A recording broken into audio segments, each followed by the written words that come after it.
It's not about a dollar number. It's almost like if you're at a negative point and you need to work on your budget, then you work on your budget. If you need to work on your discipline, then you work on your discipline. Try not to skip steps. Try not to wish for somebody else's life. Wish for your life, and improvement within yourself, and your life will always get better. I love talking about increasing your net worth. This is our barometer for wealth building success. Today, we're going to speak with an investor who has grown his net worth to over $800,000 by age 40. Lawrence Delva-Gonzalez is our guest today. Lawrence lives with his wife, Doreen, in Miami, Florida. And when he's not building his family's wealth, he loves watching anime, traveling the world, and hosting his podcast called The Financial Griot. Welcome back to the show, Lawrence. Thank you. Thank you for having me back here. It's always a great opportunity, a great chance to really chat with you, especially since your show has been like instrumental to my growth. I loved it from the beginning to end. If you listen to this now, go back to the beginning. It really is a journey. I really appreciate that, Lawrence. And you've been a part of that journey too, sharing your story. I think it's probably been a couple of years since you were on the show, sharing when you and your wife got together and how you're combining your finances and growing your wealth. So this is almost like a check back in episode a little bit on how you guys are doing. So let's talk a little bit about when you started building your wealth. I guess what got you motivated to get started? Yeah, that's a good question. Majority of that is just people. From the very beginning, when I was a kid, I grew up in Haiti. My mom couldn't take care of me, so she had to send us to live in Haiti for a very long time. And every day, my aunt would basically send me out to go to school. When you're 3 years old, you're going to school. You're gonna have to pay attention, and you pay attention to people and the ebb and flow of everybody waking up in the morning and really trying to do the best they can to provide for their family. That motivated me to no ends. And till like 2012. When I was unemployed at the time, I just started thinking, like, if I have any amount of money, I'm going to do more and more with it and actually give back. And that's what really started my journey. I love that. And yeah, you definitely give back with your platforms and your show. And a lot of it, when I see you sharing in this transparent way that we're doing right now, it's in a spirit of like rising all boats. It's like, what information can I give? And you probably got that from your upbringing, where other people were contributing and pitching in to make this all work. So let's talk about the net worth in general. Like, what do you guys do for income, and how do you and your wife make money? And like, what's your general income range for making this net worth grow like it has? Well, I work from home now, so I'm not quite sure if I really go to work, but either way, I am a federal auditor by trade. My wife is an event planner for a corporation that works in part with Facebook. So that's what we do for work. That's what we love. To a certain point in order for us to get to, retiring early. Awesome. So, that's great. Awesome. And then talk to us about what your net worth consists of. I think that's a big part of the message in transparency too, to try to help people understand what is net worth and what does this all mean. So what does your net worth consist of? Yeah, our net worth is consisted of our assets minus our liabilities. So the biggest part of our assets is about a million. It's over $1 million, over $1 million, like $100,000. That's the assets part. And the liabilities are $261,000. So it's kind of, when you net it out, it's 800 and some, depending on the day, like when the market fluctuate. But ultimately, that comprises of what the assets is half and half are investments. Mm-hmm. And the rest is also the value in our home equity and a couple of this cash or whatever, a little bit here and there. But for the most part, it's basically like half and half. Okay. While our debt themselves are basically the houses are over $175,000, and our student loans, at least my student loan, like my wife likes to put it, it's my student loan, $88,000. So that's where you're getting those numbers from. Got it. Yeah. So talk to me about the investment side of things. Is this in a retirement account? Are these homes? Talk to us about what investments means to you and what that is. Yeah. At the very beginning of this journey, instead of just approaching it as debt freedom or financial journey, I was a tax major by trade. So I started noticing that if you invest more into your 401ks and stuff like that, they're going to give you additional tax benefits.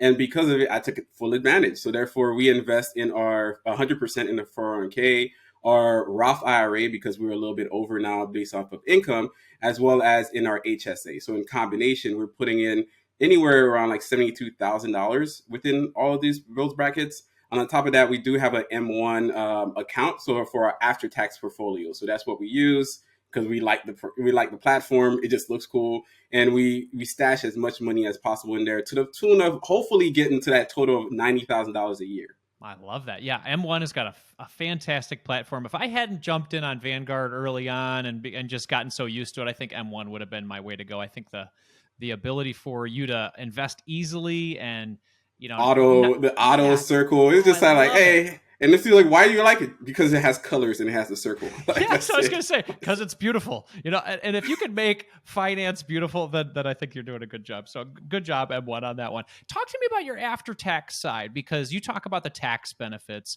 of investing in a 401k and things like an IRA.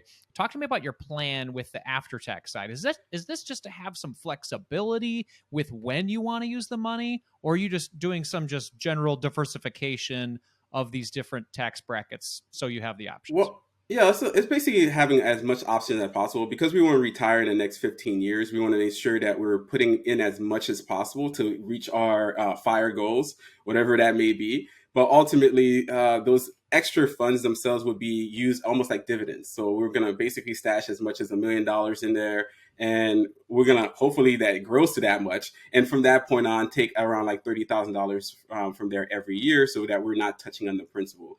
Our goal is to eventually retire, use some money from my pension as well as the dividends to really cover the entire spread of what we need. And anything else, we're just going to be able to, one, donate to friends, family, and other small businesses, try to really grow the community as much as possible. I love it, man. Yeah. So when you talk about your pension, now is that a part of working for the federal government? Are you going to be able to take Yes. advantage of that earlier than, the typical 59 and a half guy like me or something like that with my 401k, or is that around that time too? It's around that time. Hmm. However, we'll be able to get out just shortly prior before because I was also serving in the military. So I was able to buy Mm. back some of my military time and it counts for my retirement time. It's just a very tricky math, but it saves me like 2 years.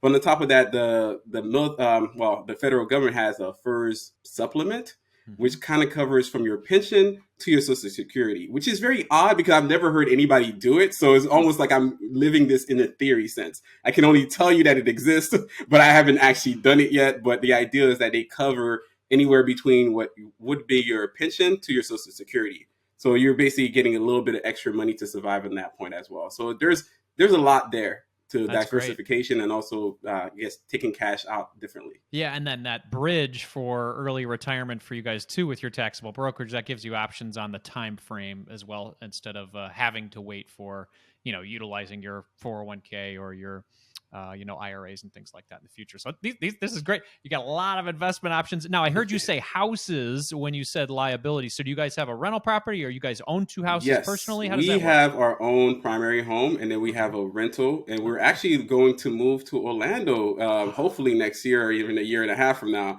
and that's where we're going to actually buy our true family home, or I guess a forever home, Wow. and then we'll Awesome. we'll keep this one as a rental again. So Oh, okay. Now we're the just move to adding a little bit of that as well. Yeah, yeah. The move to Orlando, is that? Do you have family in Miami, or is you guys just choosing Well, Orlando I'm because it's originally from cool? Miami. She's originally from Orlando. So we're Ah, I going see. back to be closer to her family. One, because her mom is a great cook. So I'm, shameless plug. I'm just trying to get there closer so I can get free food.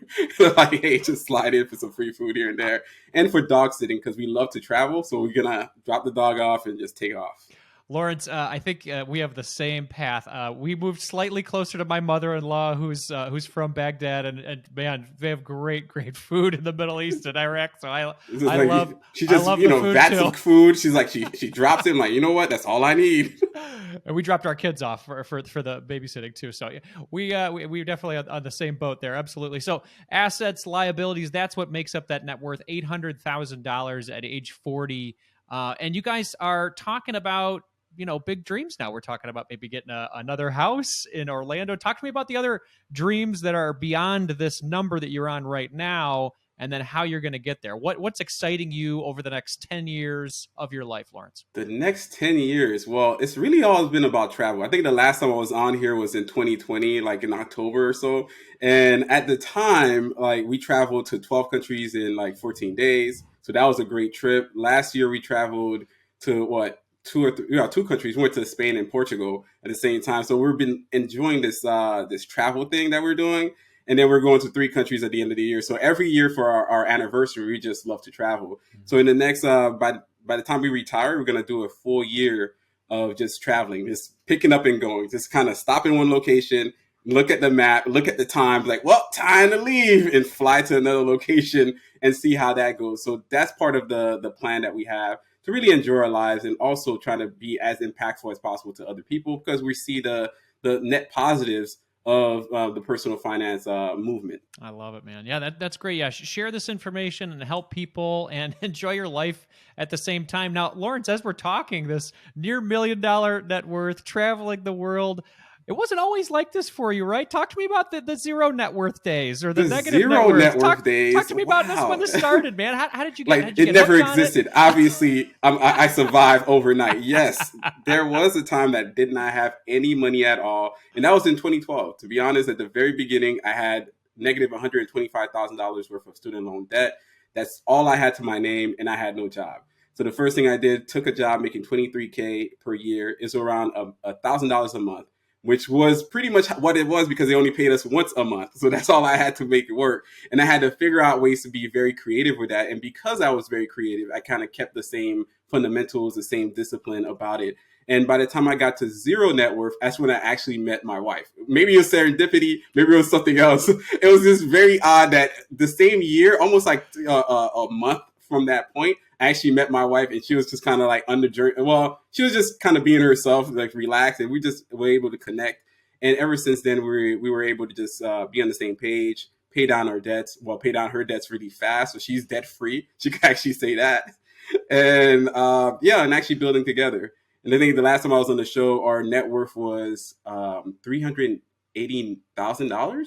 So So we half a grew it. million dollars Yeah. in 3 years. Yeah, and all through the Wow. pandemic, where a lot of people think is impossible, I think overall that's what changed in my mindset. I started thinking about ways to make things possible, and I know that the odds are stacked against everybody, but part of it is like, are you asking about the other question, which is how can you make it possible? How can you make it? Mm. How can you solve for this problem? How can you account for this? What can you actually do? And once I took accountability for myself in that regard, it was easier to kind of move along the journey, and then one day is exponential. Then you look back, you're like, I was last time I was on this show, I was at this level. Now I'm twice that level. And next year we'll be millionaires. It's insane.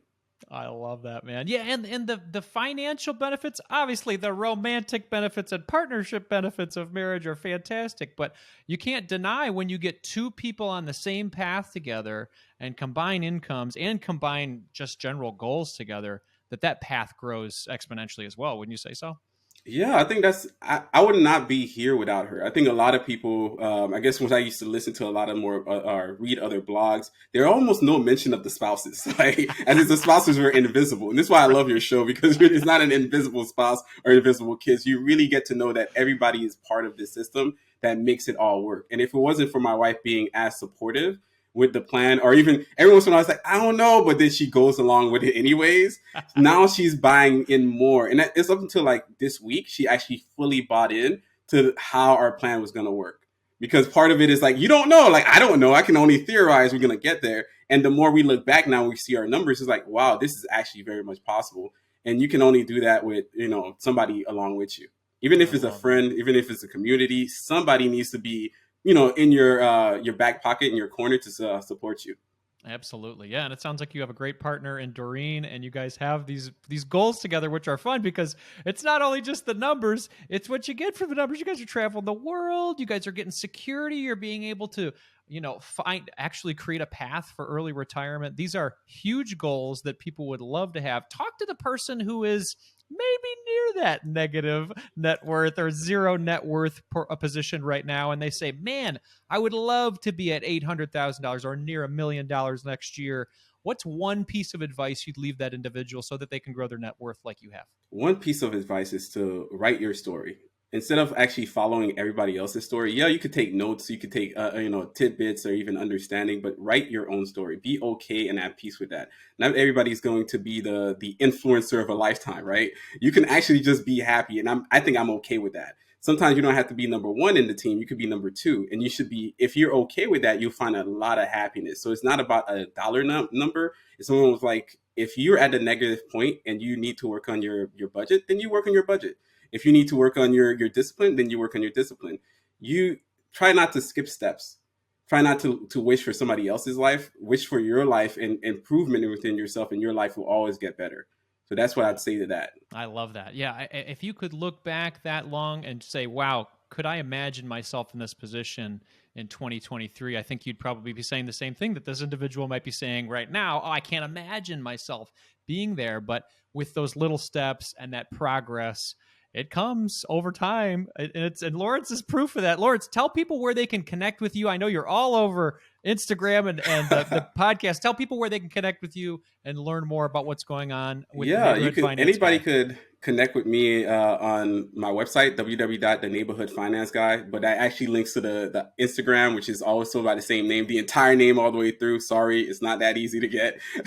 And at the same time, you can also find me and two other co-hosts on the Financial Grill, where we talk about financial stories, and we love to interact with people on a day-to-day basis. So it's not just about the money. I think people get hung up with the dollars, but not about everything else that makes more sense, like your life, your joy, your spirit, your mental health, or even just the fact that you go outside and just catch some sun. So when we try to interact with people, we give them a little bit more. Yeah, I could give you everything as far as financial secrets, returns, and all types of analysis, this, that, and the third. But at the end of the day, if you're not happy, it doesn't matter the amount of money that you have. You have to find that within yourself.